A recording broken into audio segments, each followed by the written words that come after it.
BRS local preparation local అంటే స్థానిక సంస్థల గురించి మాట్లాడుతున్నాను. స్థానిక సంస్థల ఎన్నికలే టార్గెట్గా ముందుకు ఫామ్ హౌస్ వేదికగా గులాబీ బాస్ ప్రణాళికలు, నిత్యం నేతలు కేడర్తో మీటింగ్లు. బీఆర్ఎస్ అధినేత కేసీఆర్ లోకల్ బాడీ ఎన్నికలపై దృష్టి సారించారు. ఎలక్షన్లో రూపొందించాల్సిన వ్యూహాలపై ఫామ్ హౌస్ వేదికగా నిత్యం నేతలు కేడర్ను కలుస్తున్నారు.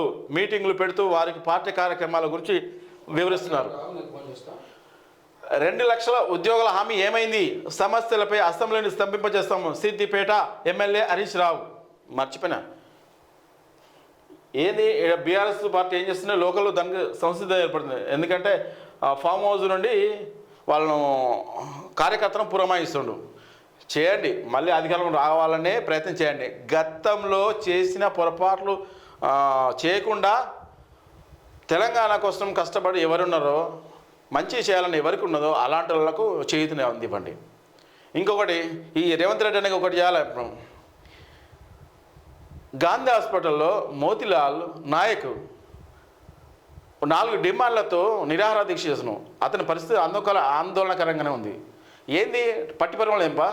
మీరు విద్యార్థులే ధర్నాలు చేసి విద్యార్థుల కోసం అనేది తెలంగాణ తెచ్చినాం.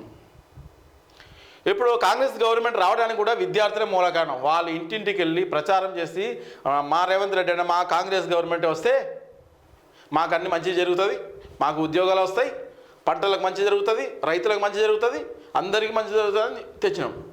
ఏమైంది? ఉద్యోగాలు ఏమైంది?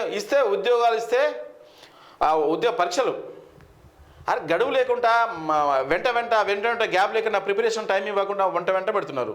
ఇంక రెండోది, గ్రూప్ 2 గ్రూప్ 3ల ఉద్యోగాలు పెంచాలి. డిఎస్సి పోస్ట్ పోన్ చేయమన్నాడు. ఎందుకంటే వాళ్ళు టైం ఇవ్వాలి కదా, ప్రిపరేషన్ టైం ఇవ్వాలి కదా. 46 జీవో అటుకెక్కి 46 జీవో గురించి ఏం మాట్లాడుతున్నారు? అసలు ఆయన జీవితం ఆందోళనకరంగా ఉంది. ఆమరణ నిరాదీక్ష గాంధీ హాస్పిటల్లో మోతిలాల్ నాయక్ చేస్తున్నాడు. స్టూడెంట్ లీడర్ ఎంత ఆందోళనకరంగా ఉంది. ప్రాణం పోతే వస్తుందా? ఆయన మంచి ఉద్దేశంతో చేస్తున్నాడు. అతను విలువలేదా? స్టూడెంట్స్కి ఏమాత్రం విలువలేదా మీకు? ఆయన పరిస్థితి ఆందోళనకరంగా ఉంది. మెట్టు దిగి కనీసం అడగరా? ఆయనకేమో అడగరా?